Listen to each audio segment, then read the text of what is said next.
Hello friends, welcome to the lecture series. I am Prakash Vidya and now the start of chapter number 7 stress and strain.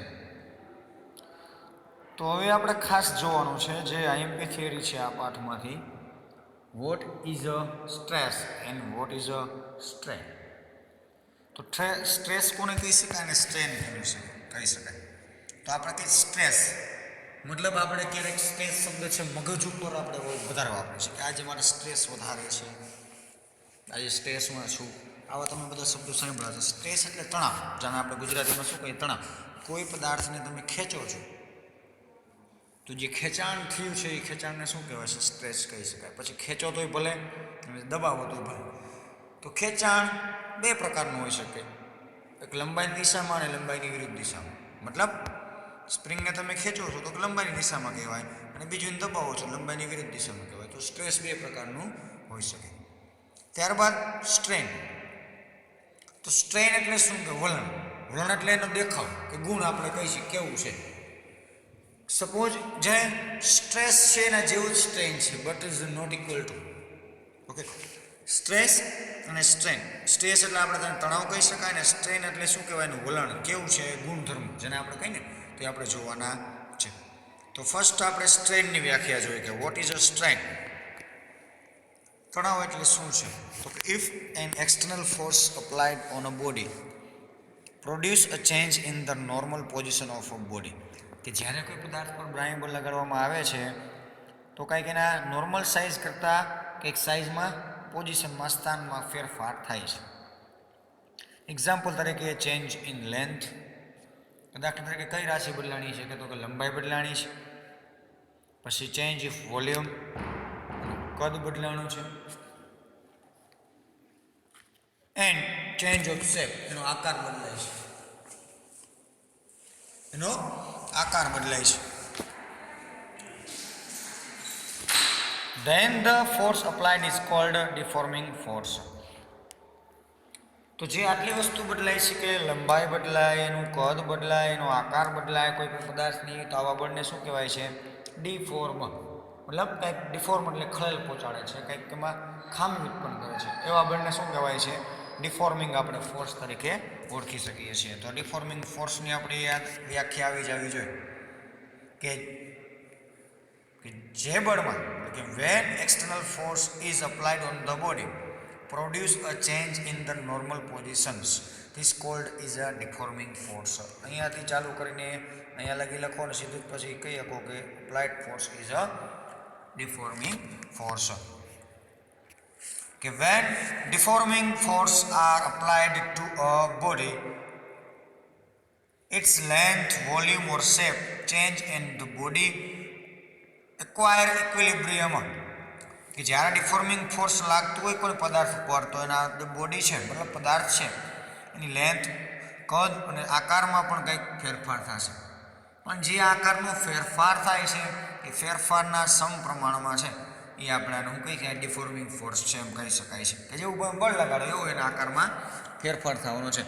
કે કોઈ એક પદાર્થ ઉપર અલગ અલગ પ્રકારના બળમાંથી સરખું ખલેલ કે સરખી લંબાઈ વધે, લંબાઈમાં ફેરફાર કે કદમાં ફેરફાર એવું થાય ને બળ તમે બદલાવતા જાઓ તો એમાં ડિફોર્મેશન કંઈક એ પ્રમાણમાં આવતું જાય. મતલબ ખલેલ છે કે કંઈક વિકૃતિ છે એ પ્રમાણમાં એમાં આવતી જાય છે. These internal force are called restoring force. બાકી રહી ગયું છે જે. It means some internal force are developed within the body which oppose the deforming force and maintain an equilibrium. હવે શું કરવાનું છે કે જે ડિફોર્મેશન થયું છે કોઈ પદાર્થમાં, મતલબ કે લંબાઈમાં ચેન્જ થયો છે, કદમાં ફેર થયો છે, તો કે અંદર એક પદાર્થના કે બોડી અંદર એક એવું બળ હોય છે કે જે પહેલાં જેવો આકાર કે પહેલાં જેટલી લંબાઈ, પહેલાં જેટલું ક્ષેત્રફળ છે કે પહેલાં જેવો કદ છે એવું પ્રાપ્ત કરવા માટેનું અંદરથી બળ લગાડશે. કેના વિરુદ્ધ? કે જે ડિફોર્મિંગ બળ લાગ્યું છે બહારથી એના વિરુદ્ધમાં છે ઇન્ટરનલ ફોર્સ લાગશે કે જે ડિફોર્મેશનને દૂર કરવા માટે. તો આવા બળને શું કહેવાનું છે? રિસ્ટોરિંગ ફોર્સ કહેવાનું છે. સપોઝ કે સ્પ્રિંગ છે એને તમે એમ ખેંચો છો, મતલબ આપણું ડિફોર્મિંગ ફોર્સ કઈ તરફ છે? કે આ ડાયરેક્શનમાં છે. ડિફોર્મિંગ કઈ ડાયરેક્શનમાં છે? આ ડાયરેક્શનમાં છે. નાવ હવે તમારે હવે જે આ તમે ડિફોર્મિંગ ફોર્સ આપેલું છે એને તમે છોડી દેશો તો સ્પ્રિંગ કઈ દિશા તરફ કે પહેલાં જેટલી હતી એટલી જ દિશા તરફ પ્રાપ્ત કરવા માંગશે. તો આ ફોર્સને શું કહેવાય છે? જે આ ફોર્સ આ ડાયરેક્શનમાં લાગે છે એ ફોર્સને શું કહેવાય છે? રિસ્ટોરિંગ ફોર્સ કહેવાય. અને જે આ લાગ્યું છે એને શું કહેવાય? ડિફોર્મેશન ફોર્સ કહેવાય. તો આ બે પ્રકારના કોઈ પણ પદાર્થ ઉપર છે બળ લાગતા હોય છે. Ready? The restoring force acting per unit area of a deformation body is called the stress. જે ખાસ છે ગતિની વ્યાખ્યા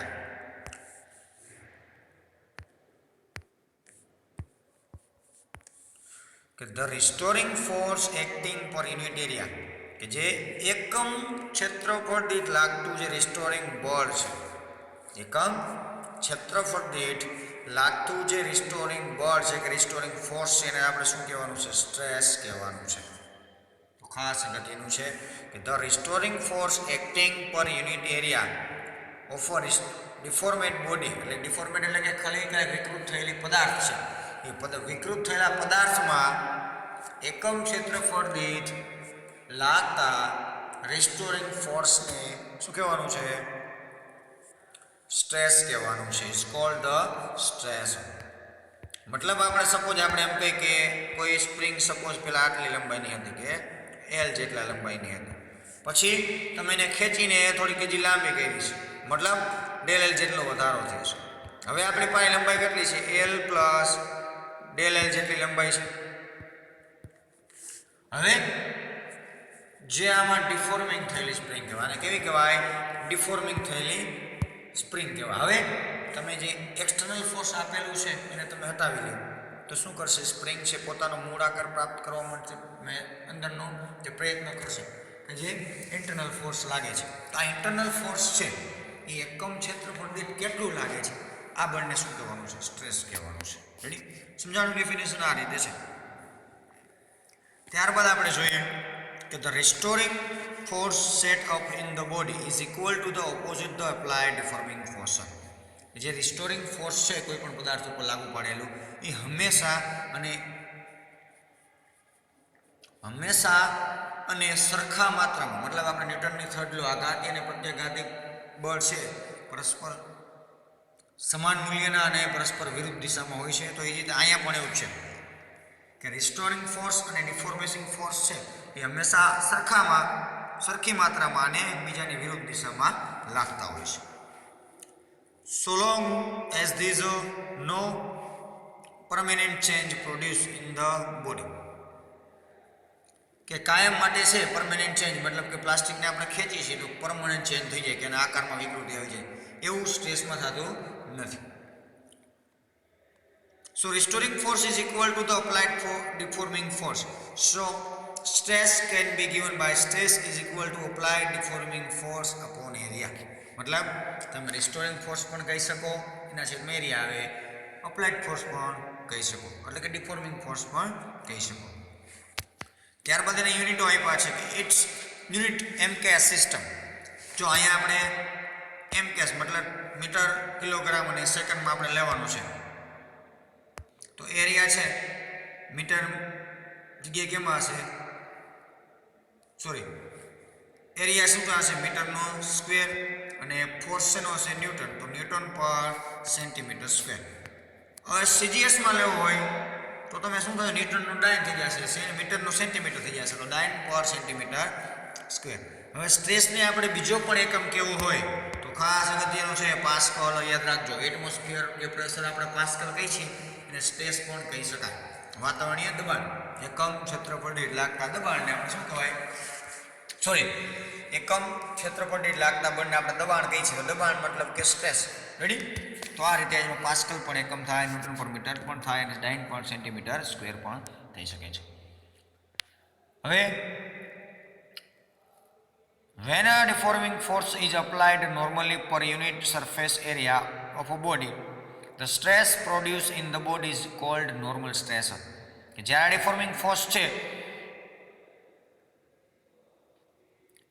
એ ઇન્ટરનલ ફોર્સ જેટલું જ નોર્મલી હોય છે, મતલબ કે થોડુંક તમે લગાડો છો બાહ્ય બળ ઇન્ટરનલ ફોર્સ તરત એટલું લાગી જાય છે. તો આને શું કહેવાય છે? નોર્મલી નોર્મલ સ્ટ્રેસ, આપણે સામાન્ય સ્ટ્રેસ કહી શકાય.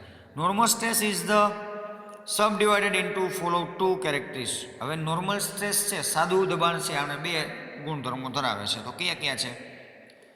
Tensile stress. તો ટેન્સાઇલ સ્ટ્રેસ એટલે શું?